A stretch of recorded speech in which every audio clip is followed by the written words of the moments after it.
વડોદરા મહાનગરપાલિકા દ્વારા 77મા વન મહોત્સવની ભવ્ય ઉજવણી કરવામાં આવી। આજવા રોડ ખાતે આવેલા પંડિત દીનદયાલ ઉપાધ્યાય નગર ગૃહ ખાતે આ કાર્યક્રમનું આયોજન કરવામાં આવ્યું હતું, જેમાં ગુજરાત વિધાનસભાના મુખ્ય દંડક બાલકૃષ્ણ શુક્લ,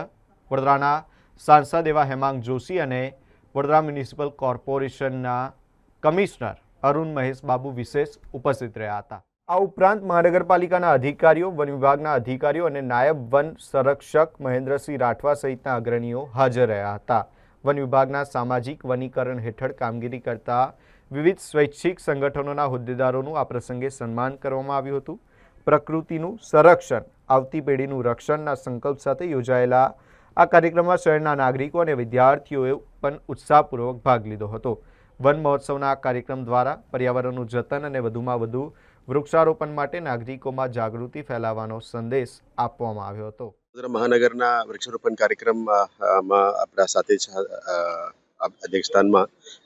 ડૉક્ટર બાલકૃષ્ણ શુક્લા સાહેબ અહીંયા હાજર હતા અને માન્ય સાંસદ ડૉક્ટર હેમાંગ જોશી પણ હાજર હતા અને વડોદરા મહાનગરપાલિકાના ડેપ્યુટી મેયર શ્રી આદિત્યભાઈ પટેલ અને વિજયભાઈ સાથે જ એમની ઉપસ્થિતિમાં આજના વનીકરણ કાર્યક્રમ વડોદરા જિલ્લાના વનીકરણ વિભાગ દ્વારા કરવામાં આવ્યું છે। એ ખુશીની માહોલ છે કે વડોદરા શહેરમાં 70% થી 21% સુધી ટ્રી કવરને લઈ જવા માટે અત્યારે પહેલ જે વડોદરા મહાનગરપાલિકા અને ફોરેસ્ટ ડિપાર્ટમેન્ટની સંયુક્ત ઉપક્રમે કરવામાં આવી રહ્યા છે। આવનારા દિવસોમાં આપ જોઈ શકો છો કે મિશન 2.5 મિલિયન ટ્રીઝમાં અમે 1.7 મિલિયન ટ્રીઝ પહોંચી ગયા છે, બાકી 0.8 મિલિયનનું અમે અત્યારે ટાર્ગેટ લઈ રહ્યા છે। આવનારા દિવસમાં Ajwa safari park, crocodile viewing zone અને સેવાસી કેનાલ આ બધામાં વનીકરણનું કામગીરી આગળ દબાવવાના છે અને આવું મળીએ સાથે મળીને વડોદરા શહેરને વધારે ગ્રીન અને ક્લીન બનાવીએ। ગુજરાત રાજ્યમાં તમામ જિલ્લાઓમાં અને મહાનગરોમાં જ્યારે ગુજરાત રાજ્યનો 77મો વન મહોત્સવ ઉજવાઈ રહ્યો છે ત્યારે અને આ વખતનો રાજ્ય કક્ષાનો વન મહોત્સવ આગામી દિવસોમાં મુખ્યમંત્રી શ્રી ભૂપેન્દ્રભાઈ પટેલ સાહેબના હસ્તે પોરબંદર ખાતે ઉજવવાનો છે, ત્યારે આજે વડોદરા શહેર જિલ્લામાં વન વિભાગ દ્વારા 77મા વન મહોત્સવની ઉજવણી કરવામાં આવી। ખૂબ મોટી સંખ્યામાં બાળકો અને સમાજસેવી સંસ્થાઓ ઉપસ્થિત હતા। આ કાર્યક્રમમાં ખાસ વડોદરાના લોકપ્રિય સાંસદ અને ભારતીય જનતા પાર્ટીના રાષ્ટ્રીય યુવા મોરચાના રાષ્ટ્રીય અધ્યક્ષ doctor Hemangbhai, municipal commissioner Shri, one સંરક્ષક શ્રી, અમારા કોર્પોરેશનના ડેપ્યુટી મેયર શ્રી, કોર્પોરેશનના અમારા દંડક વિજયભાઈ, આદિત્યભાઈ વગેરે બધાની હાજરીમાં આજનો વન મહોત્સવ ઉજવાયો છે। આપના માધ્યમથી તમામ નગરજનોને પણ વિનંતી કરું કે આપના વિસ્તારમાં કોઈ પણ નાની પણ જગ્યા દેખાય તો ત્યાં કોર્પોરેશનના કર્મચારી કે ચૂંટાયેલા પ્રતિનિધિઓ જાણ કરશે તો આપના વિસ્તારમાં પણ વન નવું ઊભું કરવામાં આવશે અને વન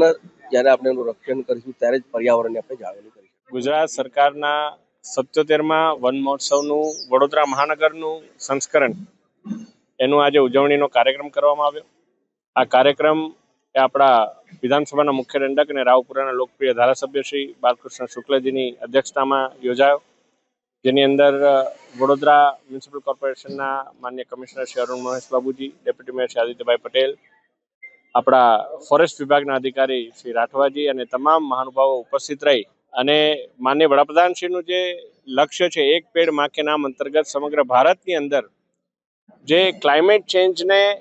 વનીકરણ અને વૃક્ષારોપણથી કઈ રીતે આપણે ચેલેન્જ કરી શકાય એ માટેનું એક આ પ્રયાસ આ વન મહોત્સવની અંદર કરવામાં આવ્યો અને સાથે સાથે આગામી દિવસોની અંદર વડોદરા મહાનગરપાલિકા દ્વારા